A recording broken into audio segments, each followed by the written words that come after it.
አሁን ቁጭ ብዬ ሳስበው እኮ ነው የመጣልኝ ማለት ነው። ጸባዬ ጥሩ ነው ብዬ አስባለሁ።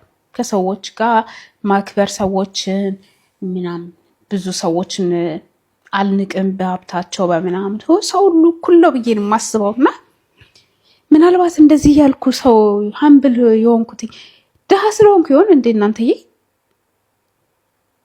ህይወቴን በሙሉ ማለት ነው ድሃ ሆኜ አውቀዋለሁኝ፣ ኖርማል ሰው ሆኜ ማለት ነው። ሀብታም ሆኜ ነው እስካሁን ድረስ ያልተሞከረው ይሄ ጸባዬ። እና ሀብት ቢኖረኝ ገንዘብ የሆነ በቃ ብው ብሎ ቸምቦል ብሎ ቢመጣልኝ ሀብት በቃ በሀብት ላይ ቢጨመርብኝ ማለት ነው እንደው ሀምብል ሆናለሁ። እውነትን ንን ብዬ አሰብኩት። እንደው እግዚአብሔር ራሱ ማለት ነው እንደው እቺ ልጅ ጸባዩ ያበላሻል፣ ሰው አክባሪ ነች፣ አሁን እንደዚሁ ዝቅ እንዳለች ትኑር ብሎ ይሁን እንዴ ሀብታም የማያደርገኝ ብዬ አሰብኩኝ። እሱ ራሱ ግን ለምንድን ነው በሀብት ቢፈትነኝ? ግን እውነት ሀብታም አድርጎ ካላየው እንኳን በዛ እንኳን ካልሞከረኝ እንዴት ሊያውቅ ይችላል? ከምሬ እኮ ነው። አሁን እናንተ አሁን እንደዚህ አሁን ስታዩኝ በቃ ጥሩ ሰው ነኝ አይደል?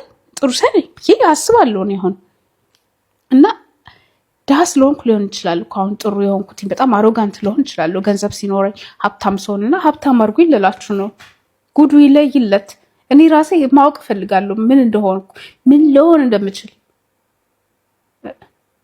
ለጥናት ስለፈለግኩት ነው እንጂ እኔ ሌላ ነገር አስቤ አይደለም። ግን ሀብታም አድርጉኝና ጸባዬ በቃ ማጥናት እፈልጋለሁ። ታውቃላችሁ ይሆን ሀብታም አድርጉኝ።